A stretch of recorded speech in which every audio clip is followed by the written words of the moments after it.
Hi. I just wanted to share with you this week just one of the things that God has been speaking to me about is recently I was listening to Carrie Job's song Adore Him. If you haven't heard it, I encourage you to go to iTunes and check it out. It is a beautiful song. Carrie just makes a new version to Come Let Us Adore Him. But anyways, as I was listening to her song, she spoke specifically about just the wise men and them traveling so far, and their experience whenever they met Jesus for the very first time. And so I felt like God just began to prick my heart about just what it was like for the wise men. During that time, the wise men were the intellectual powerhouses. They had been studying so many books and so much research had been done so that they could find this king. They even noticed the star, and that this meant that there was a newborn king, where most people had no idea what any of that meant. But they knew, and so they're the ones that searched out to find this King Jesus. Granted, they didn't know what his name was, but they knew that they were searching for this new king. And they had their ideas of what this king was going to be like. And we all know that from Scripture. But as they enter into Bethlehem, I think about what were their thoughts as they passed by the palace and they kept walking. At one point, did they think, did we make a wrong turn? But no, instead they chose to follow the star. And as they get to the star, they see Mary holding this child. And at that, it's in a peasant's home. So they had a choice to make. They could have either gotten, started talking with each other and thought, did we get this wrong? They could have thought, maybe we studied the books wrong. Maybe we followed the wrong star.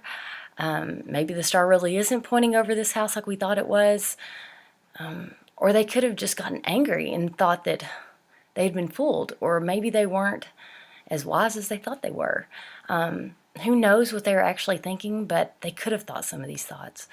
But instead of them getting frustrated or getting upset that they had gotten this wrong because their idea of a king didn't match up to what they were seeing before their eyes, instead of getting upset about it, they chose instead to adore him. They also chose to give him gold and frankincense and myrrh, these costly gifts, where most people probably would have told him, these are peasants. You don't want to give them those types of gifts. They're going to take off with those gifts and run. You'll never see, this Jesus use those again. Where they could have, speculated all kinds of negative outcomes towards giving this gift. Instead, they chose to adore him.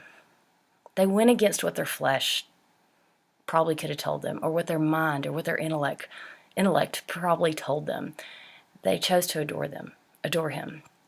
And I think oftentimes I can let my intellect get in the way of adoring God. And sometimes I can let outward appearances getting in the way of adoring Jesus. But the wise men didn't let themselves get in the way of adoring the King Jesus.